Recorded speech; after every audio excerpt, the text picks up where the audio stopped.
hanga dhumaatti viidiyoo kana dhaggeeffadha obboloota koo. Waa hirraa barattu jedheetiin yaadaa jechuudha. Akkuma argaa jirtanii tuni madaa midhasaayii tuni immoo kaddaamadha. Sarratanyaa jechuudha soorii. Liiv irratti liivii tiktokii ture akkuma carraa tiktokii irra seenee ta'e. Egaa ijoollee baay'ee namoota hedduutu ishee hordofaa ture jechuudha. Haa ta'u malee immoo dhugaa dubbachuuf anuyyuu daqiiqaa sanitti ishii ilaaleen seexana natti fakkaatte jechuudha. Namni seexana namarraa baasu yookiin immoo ishiin amma fakkeenyaaf akka musliimaa of gooteetii seexana baasuudhaaf jechuudha. Kin dubartiin seexana hin baasti jedhee too hin yaadu. Haa ta'u malee ishiin iyyuu seexana taati jechuudha. Hanga dhumaatti dhaggeeffadha. Namni seexana namarraa baasu yookiin immoo namni namarratti karaa yookiin immoo caalootii namaa godhuuf jiru tokko akkana hin ta'u. Miicayyoon iyyuu ishii sodaatte. Dhugaa dubbachuuf. Ija of keessaa babaaste anuyyuu dhugaa dubbachuuf baay'ee tokkoon rifadhee ishiin iyyuu seexana taate namoonni baay'een ishiitu seexana moo micayyoo tanatu seexana irraa kaasimoo ishiitu seexana ta'ee jiranii ilaalaa turanii jechuudha. Dhugaa dubbachuuf anuyyuu ishiis malee tana isseene jechuudha ergasii arge malee. Ija of keessaa babaaste seexanni eenyurra jira ishiirra jira jechuudha. Warna akkasii maal jechuu barbaade tasseeteeni haa ta'u malee amantaa da'oo godhatanii namoonni akkanaa hin jiru miti beektanii amantuma kamiyyuu haa ta'u amantaa da'oo godhatanii warroonni hin beekne jedhanii namatti dhiyaatanii akkasumas immoo seexana nan baasaa akkasumas immoo giiftii darbaa ta'u seenaa jettiin giiftii darba warroota giiftii hin darbine maalidhaa kuni namni caalootii namaa godhu yookiin immoo seexana namarraa baasu tokko qarshiidhaan hin daldalu. Keessattuu yoo miidiyaa irratti yookiin immoo onlaayinii irra hin ta'u si jammar. Inni akkasii amantaa kamiyyuu keessatti illee ta'ee dhugaa dubbachuuf isha wadamina hin gowwoomina jechuudha. Onlaayinii irraan wanti seexana baasnaa waan akkasii goonaa waan akkasii goona jedhan kun soba. Ijoollee sobanii namoonni tokko sobanii kan iyyanitu jira. Dhugaa dubbachuuf waan argee miidiyaa kanarraa waa baay'een baradhee sinillee irraa hin barattu jedhee tayyaadha. Maaliif dhugaa sinitti fakkaata amma.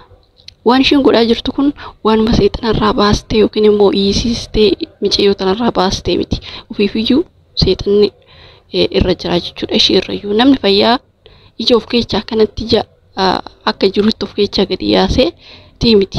Dhugaa dubbachuuf. Ana akkasiniin jedha waanuma hundaafiyyuu miidiyaa kanarraa maal jechuu barbaadatan waan miidiyaa kanarraa hin amaninaa isiniin jechuu barbaadatan. Amma namoonni tokko amantii da'oo godhatanii dhugaa dubbachuuf kan bakka qarshii amantaa isaanii qarshiitti jijjiirantu jira. Maaliif amma namicha wayitiitu jira beektanii amantuma keenya keessaa ortodoksiidha. Namticha san argitan natti fakkaatee maqaan isaatillee najalaa badee dhugaa dubbachuuf beektanii daaqoniidha. Akka daaqoniitu of godhee mana amantaa keessan tagalaagala jedheetidha kan karaa tiktokiitirraan barsiisu namoota baay'ee barsiisaa namoota hedduu isa jaallata. Inni kan miidiyaa qofarratti waan gaarii hojjeta. Garuu bakka lafatti immoo kan hojjetu kabiraati. Fakkeessee namoota irraa qarshii guuraa akkasumas nama beeta kiristaaniitii jedhanii namoonni hin amanuu jechuudha. Kanaafiyyuu kennaa beeta kiristaaniidhaaf waan akkanaatiif barbaachisaa beeta kiristaanii akkanaa jigee waan akkanaa goona jedheetu biyya shawwadee qarshii meeqatama guyyaa tokkotti dhugaa dubbachuuf qarshii hedduu guuranii jechuudha. Maal godha achi garagaree qarshii isa nyaatee waa'ee amantaatu isaatuyyuu dhiisee qaataa achi ari'ameeyyuudha jedhanii abboonni dubbatanii akkasitti isa salphisanii jechuudha. Dhugaa dubbachuuf nama guddaa ta'e garuu jireenyi biyya lafaa tana hin dhumti. Garuu dhugaa dubbachuuf namni qarshiidhaan amantaa ofii miidiyaa irratti sobee gurguraa jira jechuudha. Amantaa da'oo godhatanii amantaatti cimaa fakkaatanii qarshiidhaan kan jijjiiran namoota meeqatu jira jechuudha. Kanaafiyyuu dhugaa dubbachuuf waan kuni baay'ee cubbuudha. Kanaaf ani maal jechuu barbaadetanii ishee osoo hin taane kan ishee rakkoo hin qabu isheen sobdeetuma akkasitti namootatti fafakkeessite giiftii darbaa seexanni giiftii darbaa seenaatti dhugaa dubbachuuf hedduu takka nagarrame innaa kanaafuu waan akkana kun dhugaa akka sinif fakkaanne nyaatamina bakka online irran wantoota amma beeta kristaan maayyuu gaafa gargaartanii waraqata qabaachuu qabu amantaa kamiyyuu keessa taanan akkanatti waan akkanaa kun astaqala amantaa da'oo godhatanii kan qarshii ijoollee nyaachaa jiran namoota hedduudha. Kanaafuu of eeggannoo godhaa obboloota koo keessattuu ijoolleen gola madaami yeroo baay'ee shawwadamna waan ta'eef amma miidiyaa irratti waa baay'ee barattu waan ta'eef waa baay'ee nama barsiisa miidiyaan kun dhugaa dubbachuuf kanaaf dhugaa isinitti fakkaate wannumti miidiyaa kanarraan dhufe dhugaa miti.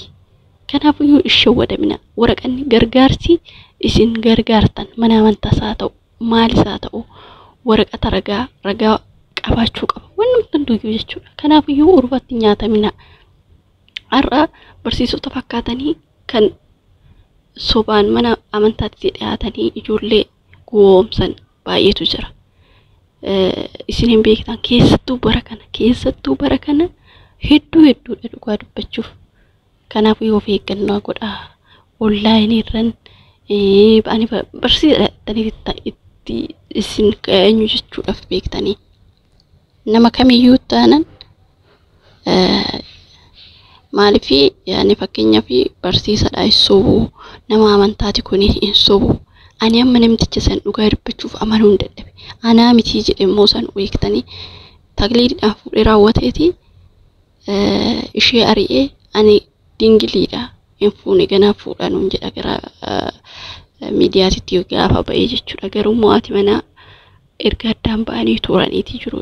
Garuu mana amantaa fakkaatanii online kanarratti tiktokii kanarratti miidiyaa kanarratti baqa nama cawaaf godhu baqa nama baay'ee amantaadhaaf dhimma of godhu achi deebi'anii isaan qarshiidha jedhaniiti dhugaa dubbachuuf waa baay'ee argitu. Miidiyaa kanarra waa baay'ee barattu dura namni dhugaa dubbachuuf waa baay'ee argitu waa baay'ee sin barattu jechuudha miidiyaa kanarra. Garuu immoo ijoollee baay'een akkasitti kan nyaatamanii jiru. Kanaaf nyaataminaa hin gowwoominaa obboloota koo wannumti hunduu dhugaa isinitti fakkaatin wanni miidiyaa kanarra jiru soba takkitti ishee dhugaan hin jirtu jechuudha. Ani takkallee amanee dhugaa dubbachuuf fudhadhu keessaa waan miidiyaa irraanii jechuudha. Innaa kana isiniin jedhaa maal irrattan kaasee waa'ee ishee tanaat irrattin kaasee egaa isheenis shawwaddeetuma akkanatti namoota hedduutu jaluma taa'ee tan dhaggeeffachaa ture dhugaa dubbachuu fi maaliif waan irraa baratamuu qabu sin baratamaa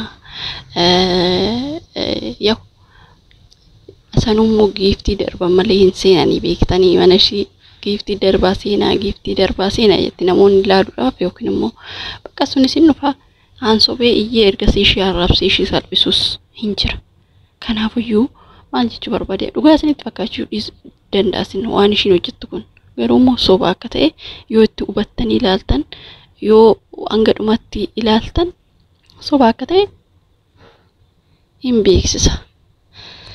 Innaa akkasiniin jedha waan hundaafuu warreen gara miidiyaa kanaatti irraan waa'ee amantaa hordoftanii namoota hedduun isaanii beektanii